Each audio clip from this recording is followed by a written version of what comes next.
करते हैं and then after हम सर्किट को कुछ रीअरेंज करते हैं। ये बात आपको याद होगा, हमने जो है वो लीनियर सर्किट एनालिसिस भी की थी, आपको शायद याद हो।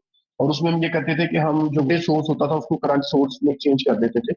तो ये जो आपको एग्जाम्पल नजर आ रही है, इसमें हमने एक ये वोल्टेज सोर्स है जिसको हमने एक करंट सोर्स में कन्वर्ट किया है।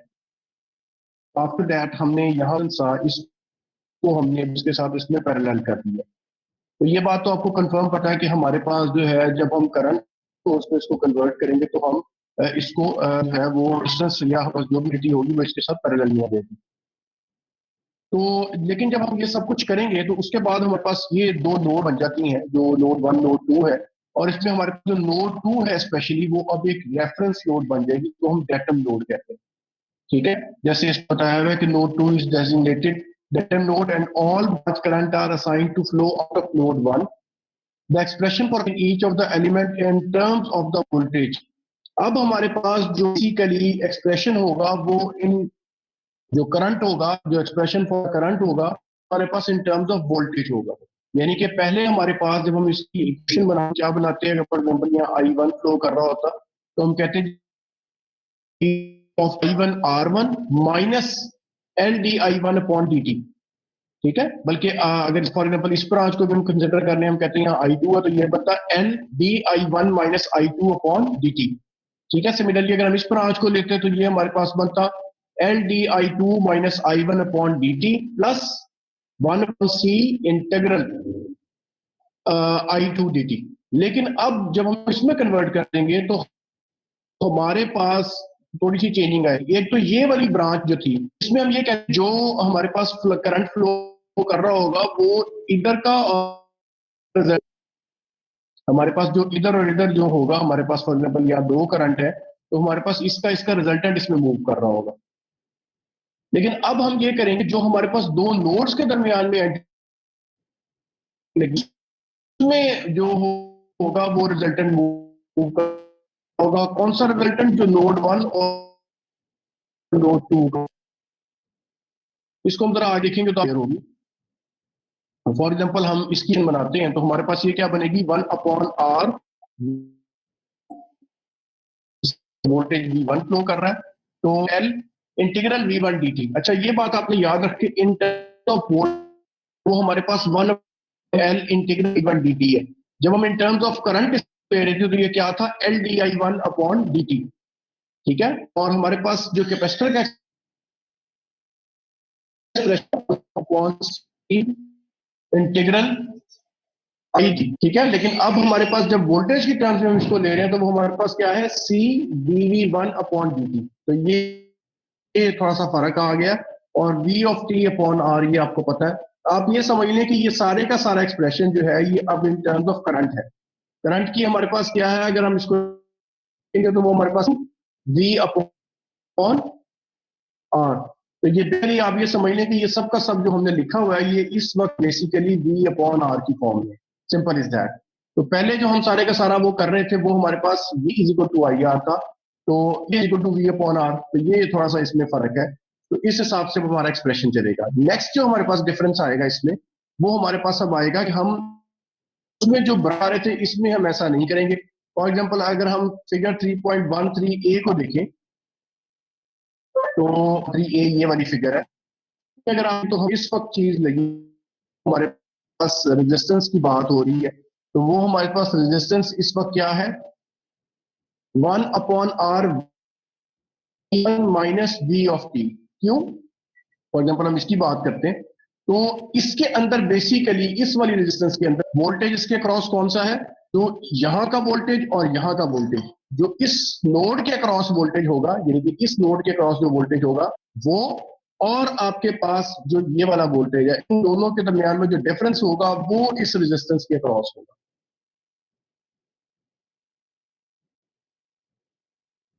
मेरी बात यहां तक क्लियर हुई है सबको? जी, प्लीज माइक खोल के जरा एक दफा बता रहे हैं मुझे। सर यस सर, क्लियर है सर। क्लियर? अच्छा ठीक है। अच्छा, हमारे पास सिमिलरली जब हम यहाँ पर इसकी जब एक्सप्रेशन बनाएंगे तो हमारे पास क्या बन रहा है, 1/r v1 - v(t), ठीक है। उसके बाद प्लस 1/l v(dt). अब यहाँ पर अगर आप देखें तो l हमारे पास हालांकि ब्रांच में लगा हुआ है, लेकिन इसके क्रॉस वोल्टेज जो है वो v1 ही होगा। तो सिमिलरली जब हमारे पास यहाँ पर हम इसका एक्सप्रेशन लिखेंगे तो वो हमारे पास क्या हो जाएगा, 1/l v1/dt plus c v1/dt is equal to v(t)/r। अब ये जरा नेक्स्ट एग्जांपल भी, एग्जांपल नंबर 6 आपको नजर आ रही है। इसमें हमारे पास क्या हो रहा है, इसमें हमारे पास जो है वो करंट सोर्स में इसने इसको ऑलरेडी कन्वर्ट कर दिया। थोड़ा सा फर्क इसमें ये डाला है, यहाँ इसने 1/r को जो है वो g से रिप्लेस कर दिया। g है आपके पास बेसिकली ये आपके पास जो है वो इटसेल्फ है, वो कंडक्टिविटी है। जी जो है कंडक्स को है बेसिकली। तो आप इसको रिप्लेस करते हैं जी से, तो सिंपल सिर्फ ये आया कि आप इसको जी से रखते हैं। एनी हाउ इसमें अगर आप देखें 4 3 जो है वो डेटा कोड है ये वाली। और जब हम इसकी इक्वेशन फॉर्मुलेट करेंगे तो वो हमारे पास अगर 1 के लिए करेंगे तो वो हमारे पास क्या होगी, g1v1 यानी कि 1/r1v1 plus c1dv1/dt plus c2 आपके पास जब आएगा, c2 आपके पास अब देखें इसकी पोजीशन यहाँ पर है, ये c2। अब इसमें अगर आप देखें इसके वोल्टेज होगा वो होगा d/dt v1 - v2, यानी कि इसके क्रॉस और इसके क्रॉस का जो रिजल्टेंट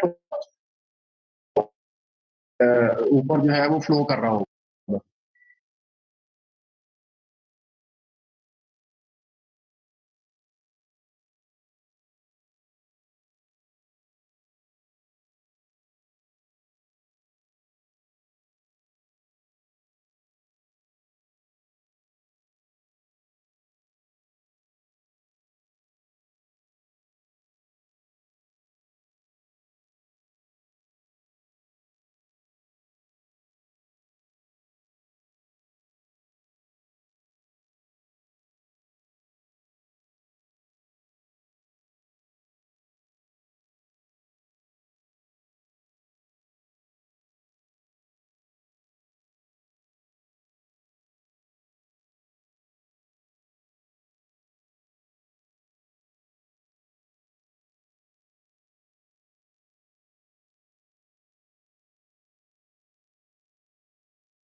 जी, तो हमारे पास बेसिकली क्या होगा, यहाँ पर जब हम इसको मूव करवाएंगे तो वो हो जाएगा c2 d/dt v1 - v2, यानी कि हमारे पास इसका रिजल्टेंट जो है वो c2 में मूव कर रहा होगा। और हमारे पास ओवरऑल इक्वेशन क्या बन गई, v/r1। ये तो होगी नोड 1 की इक्वेशन, ठीक है, यानी कि यहां से लेके इस जगह से लेके अप टिल नोड 1 तक, ठीक है। अब हमारे पास वो नोड 2 ये वाला पोर्शन स्टार्ट हो जाएगा, ये वाला पोर्शन। इसको मैं अब हाईलाइट करूंगा, ये वाला पोर्शन,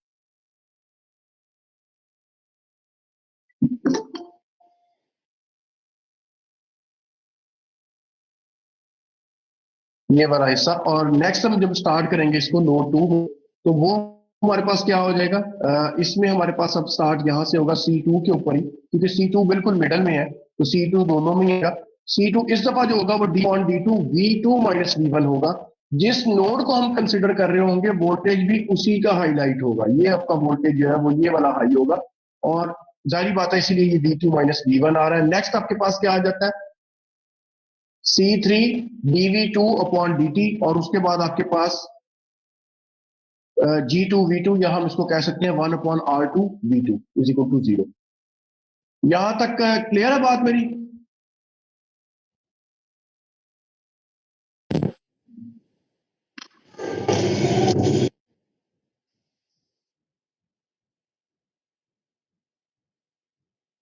जी,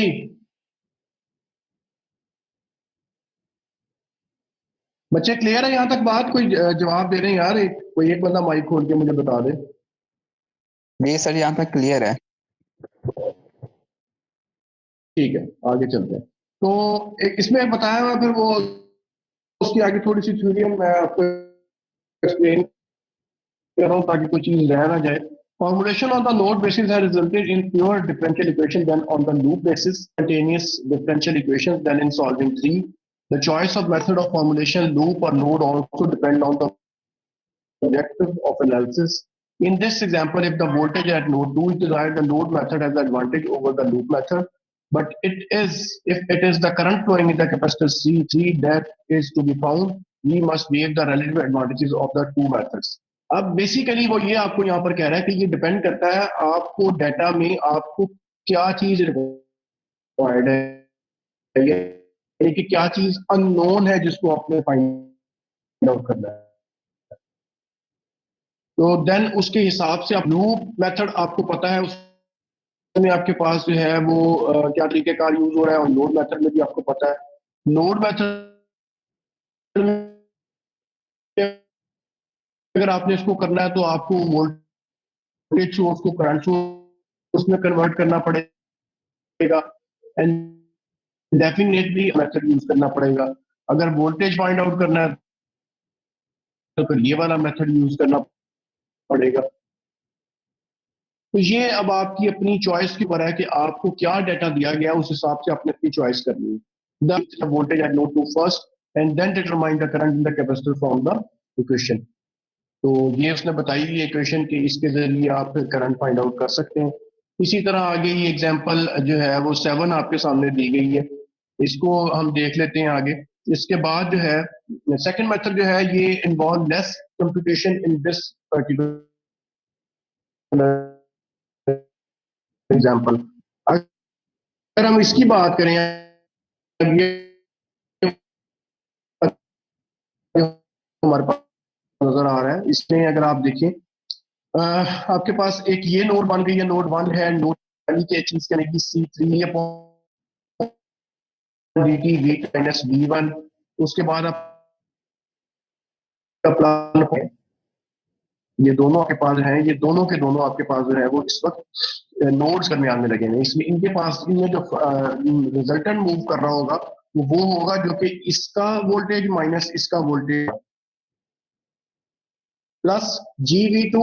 GV2 का मतलब क्या, 1/RV2 प्लस C2 dV2/dt।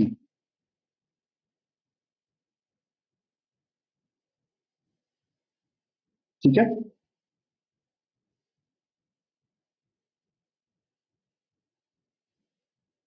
अब इसमें अगर आप देखें, note that C1 does not appear in the equation, this is because the voltage at node 1 is independent of the capacitor C external element. The voltage source must maintain terminal voltage for any node or it is not an ideal element. So C1 may be removed without affecting the network equations. इसमें simple उसने सिर्फ आपको ये बताया कि आपके पास C1 जो है वो आपके पास किसी उसमें नहीं आ रहा, आपके पास जो है वो C1 जो है वो इंडिपेंडेंट है। This is cause the voltage at node 1, जो आपके पास नोड 1 यानी कि इसके ऊपर इधर यहाँ पे जो वोल्टेज है वो इंडिपेंडेंट है ऑफ द कैपेसिटर C1 और एनी अदर शंट एलिमेंट, जो भी शंट एलिमेंट यहाँ पे मौजूद होगा उससे इंडिपेंडेंट होगा, इनको उसका उस वोल्टेज का इसकी से कोई इफेक्ट नहीं आएगा। कैपेसिटर C जो है C1 जो है वो एक एक्सटर्नल एलिमेंट है, एक्स्ट्रा एलिमेंट है। The voltage source must maintain terminal voltage for any load और it is not an ideal element and so C1 may be removed without affecting the network equation. तो next हमारे पास जो चीज आ जाती है वो हमारे पास ड्युअलिटी आ जाती है। ड्युअलिटी हमारे पास जो है वो आप समझ लें एक तरीका है जिसमें हम जो है वो मुख्तलिफ जो हमारे पास पैरामीटर्स हैं उनको हम एक दूसरे के साथ मुतशाबिहत देते हैं या उनके साथ एक दूसरे के साथ मिलाते हैं कैसे मिलाते हैं, क्या तरीका होता है, इसको हम जरा देखते हैं। सेवरल एनालॉगस, एनालॉगस का मतलब होता है जिसकी आपस में हम एक दूसरे के साथ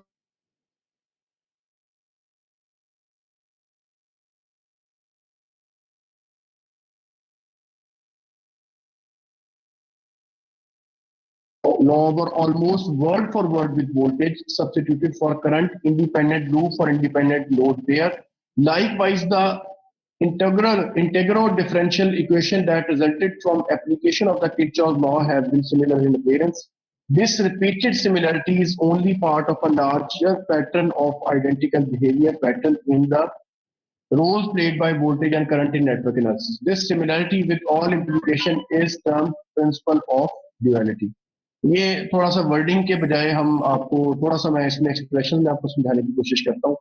जैसे आपके पास यहाँ पर नजर आ रहा है, ये आपके पास RLC एक सर्किट है जिसको जो है वो इसने इस फॉर्म में बनाया हुआ है। जाहिर बात है जब इसका सोर्स चेंज किया तो ये R और L दोनों पैरेलल में आ गए। तो लेकिन अब हम इसको ड्युअलिटी हम क्यों कह रहे हैं? Consider the two networks independently different in physical appearance shown in figure 3.16. Inspection shows that the first might be analyzed to advantage on the loop basis and the other on the load basis. अब आपको पता है यहाँ पर आप इसको loop base पे कर सकते हैं एनालाइज और इसको लोड बेस पे कर सकते हैं। लोड कौन कौन सी है? 1, 2 और 3। तो रिजल्टिंग इक्वेशन इसकी क्या बनेगी? पहले वाली की क्या बनेगी? L D I upon D T plus R I plus 1 upon C I D T. इसकी क्या बनेगी दूसरे वाले की? C D V upon D T plus G V 1 upon L V D T. अब ये दोनों बन गई। These two equations specify identical method operation, the only difference being in later symbols. The solution of one more equation is also solution of the other. The two networks are duals. The roles of current and voltages in the two networks have been interchanged. As a word of caution, one network is not the equivalent of the other in the sense that one can replace the other. An inspection of the terms of 3.0 and 4.1 shows that the following are analogous identities. अब analogous कैसे है? ये आपके पास loop वाली है, यानी कि ये आपके पास वो लूप वाला जो है वो एक्सप्रेशन था। ये आपके पास जो है वो लोड वाला एक्सप्रेशन है। सिमिलरली ये आपके पास जो है वो लूप वाला एक्सप्रेशन है, ये लोड वाला एक्सप्रेशन है। अब ये ड्यूल किस तरीके से हो रही है? वो सिर्फ ये कह रहा है आपको कि आपके पास ये तमाम टर्म्स जो आपको नजर आ रही हैं इसके अंदर, उनको उनके सिर्फ रोल को नाम वाइज इंटरचेंज कर दिया गया, काम वो एक ही कर रही है।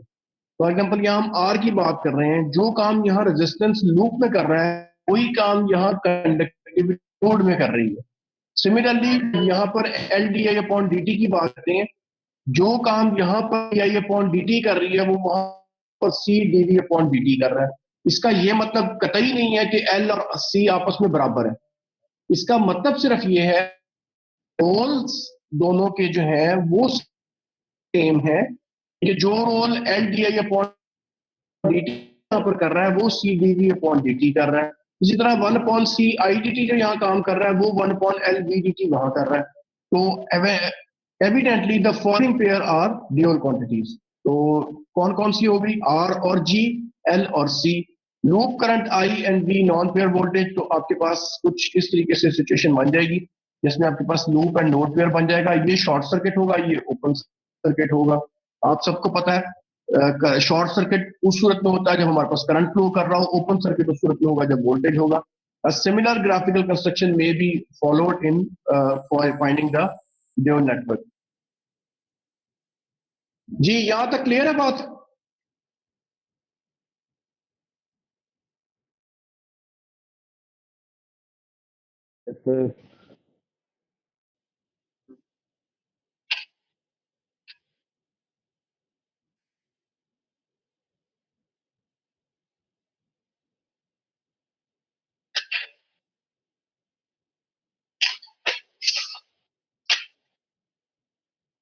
इसकी एक एग्जांपल है, मैं वो जरा आपको एक मिनट दिखा दूं तो फिर हम जरा इसके ऊपर इसने जो इसकी बताई है ये देखें। जैसे आपके पास यहाँ पर आपको नजर आ रहा है, अब ये दो आपको जो है वो सैंपल नजर आ रहे हैं। यहाँ पर क्या है कि हमारे पास वो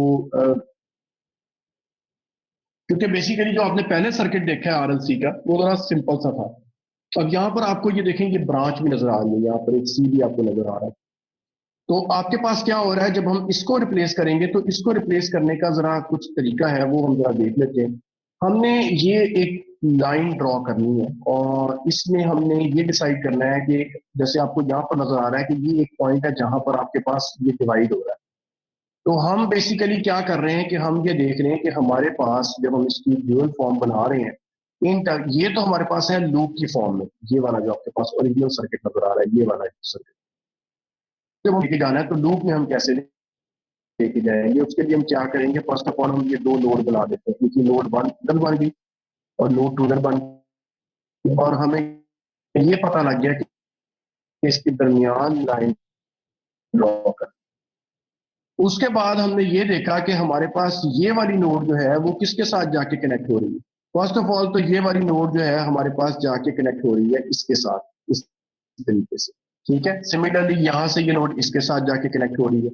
फिर हम ये भी देख रहे हैं कि एक हमारे पास नोड जो है वो इधर से भी जा रही है, यानी कि ये ब्रांच जो है हमारे पास, वो हमारे पास एक जगह इधर से जा रही है और एक जगह इधर से जा रही है। जब हम इसको सिंपली ड्रॉ करेंगे, इस यानी कि ये जो हमने, ये जो आपको लाइन इस तरह से नजर आ रही है, ये वाली लाइन, जब हम इसको एक्चुअली सर्किट के फॉर्म में ड्रॉ करेंगे तो हमारे पास सिचुएशन कुछ जरा डिफरेंट हो जाएगी। पहली चीज आपके पास क्या होगा कि आपके पास ये वोल्टेज सोर्स की जगह करंट सोर्स आ गया। एक नोड आपके पास वन ये वाली आ गई, यानी कि ये वाली नोड, ये जो वन ये वाली है ये यहाँ पर आ गई। इस वन के साथ इस वक्त आपके पास क्या क्या अटैच है, किसके अकॉर्डिंग देखना है हमने बेसिकली कि ये हमारे पास किस तरीके से जा रहा है। तो ये नोड हमें ये दिखा रहा है कि एक दफा ये नोड वन जो है वो इस सोर्स में से पास हो रही है और एक दफा ये नोड आर में से पास हो रही है। तो हमारे पास इसका मतलब ये हुआ कि नोड वन एक दफा इसमें से गुजर रही है इस तरीके से और एक दफा इसमें से गुजर रही है। उसके बाद नोड वन और नोड टू के दरमियान में हमारे पास क्या है, एक मिनट जरा मुझे मैं पॉज ले रहा हूँ जरा एक मिनट।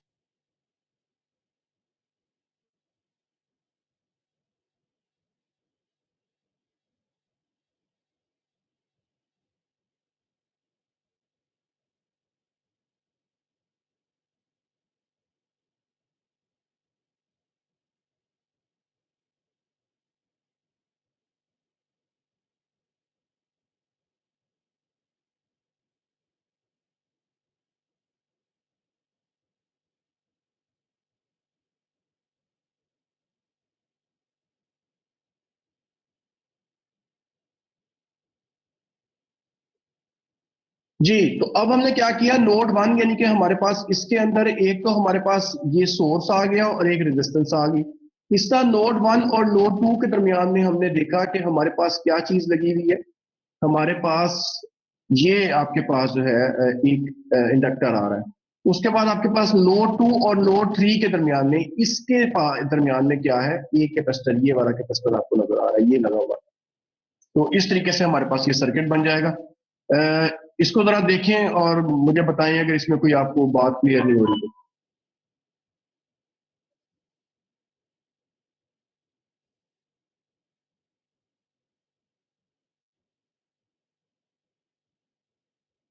जी, एनीवन?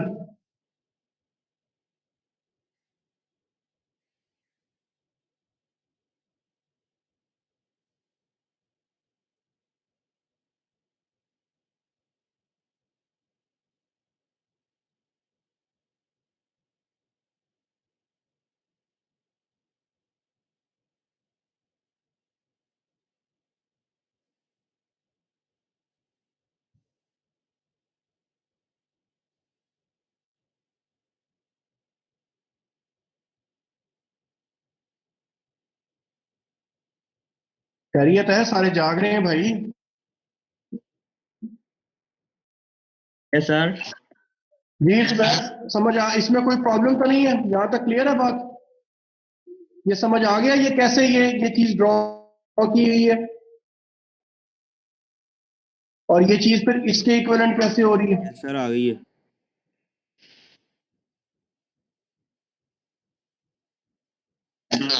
ये कोई क्वेश्चन? No sir. अब बेसिकली ये वाला जो सर्किट, ये बताएं।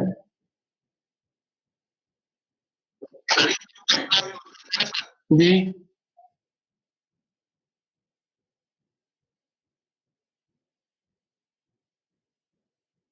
चलो ठीक है, मैं इसको देख लेता हूँ।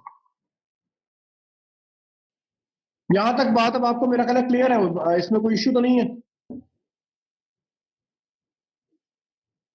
अब जरा इसके थोड़े से हम थ्योरेटिकली जो इसके असूल होते हैं वो जरा देख लें। पहला तरीका क्या होता है, inside each loop place a node giving it a number for convention, place an extra node the datum node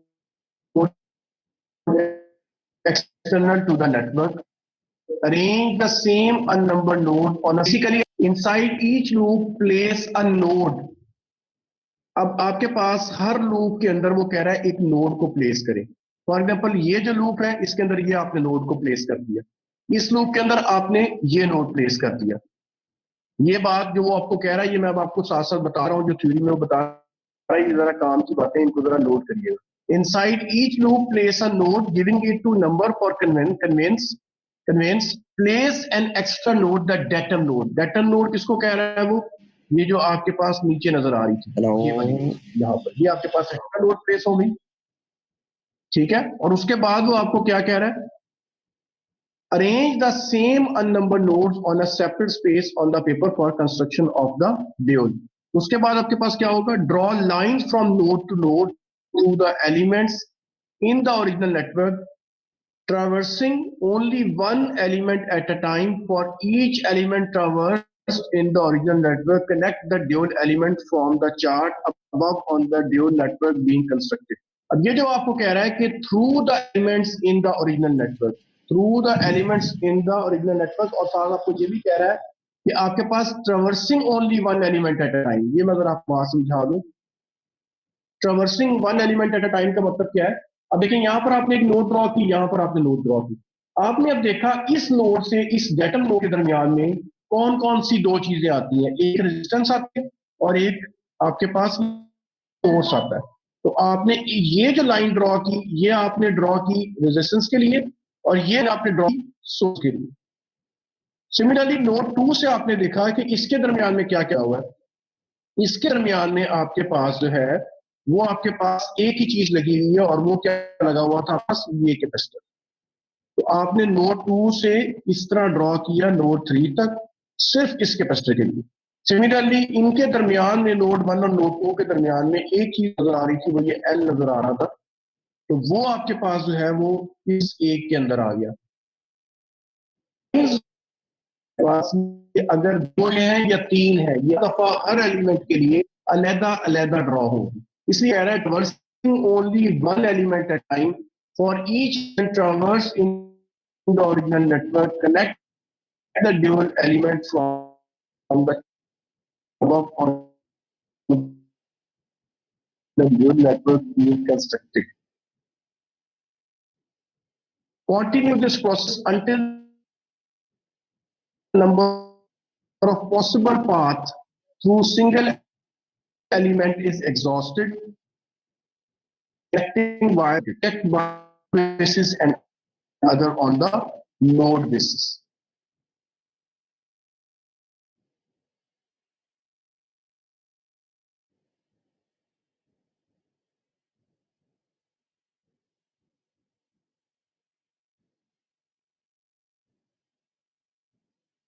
तो ये आपके पास जो है वो फिर वो बता रहा है कि आपके पास ये किस तरीके से हो रहा है। तो इसकी फिर आप इक्वेशन बना लेंगे, इक्वेशन आप इसकी बनाएंगे तो वो देगी, चलो इसकी इक्वेशन बनाएं। वो आपके पास बनेगी v ऑफ t, अगर हम फॉर एग्जाम्पल यहाँ पे i1 फ्लो है तो हमारे पास हो जाएगी v of t minus i1 r1 minus 1 upon c i1 minus i2 dt। इसी तरह आपके पास इसकी बनेगी 1 upon c i2 minus i1 dt। उसके बाद l di अब 1 सॉरी एल डी आई 2 अपॉन डी टी, और उसके बाद ये आपके पास इसकी इक्वेशन बन जाएगी लूप 2 की। इसी तरह जब आप इसकी बनाएंगे तो वो आपके पास क्या बन जाएगी, v ऑफ जब आपके पास जाहिर बात है यहाँ पर ये इससे रिप्लेस हो गया तो आपके पास ये हो गया v of t upon r। तो ये आपके पास क्या हो जाएगा v1 r1 r, और उसके बाद आपके पास ये क्या हो जाएगा v2 minus v1 1 upon L until V2 minus V1 dt, और आपके पास C dv2 अपॉन dt। तो इनकी आप इक्वेशन बना लेंगे तो आपके पास ये इजीली इक्वेशन बन जाएगी, और ये इक्वेशन बनाएंगे तो आपको ये पता लग जाएगा कि आप जो कर रहे हैं वो करेक्ट है या नहीं। जी, यहाँ तक कोई प्रॉब्लम है तो मुझसे पूछ लें, फिर आगे नेक्स्ट चलते हैं, ताकि जो है वो आपको नेक्स्ट हम प्रोसीजर बताएं, या अभी आगे चलना है, यहाँ तक काफी है? सर काफी है। काफी है, कभी ना कहना कि सर आगे भी इसको करवा दें, चलेगा आज।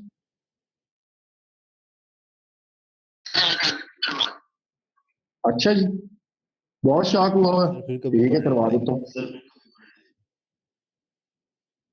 ये किसने कहा था आगे भी करवा दें? सर 5-8 दोपहर। ये लगता है गुस्से में कहा है इसने।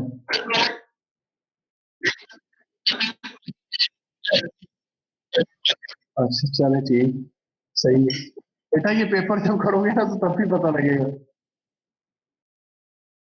चलो ठीक है, इसको यहाँ तक करें, फिर इसको नेक्स्ट टाइम देखते हैं इंशाल्लाह। मैं अटेंडेंस अपलोड कर देता हूँ, रिकॉर्डिंग आप बस आप यहाँ पे देखिए स्टॉप। इसका मुझे लिंक सेंड कर दीजिएगा।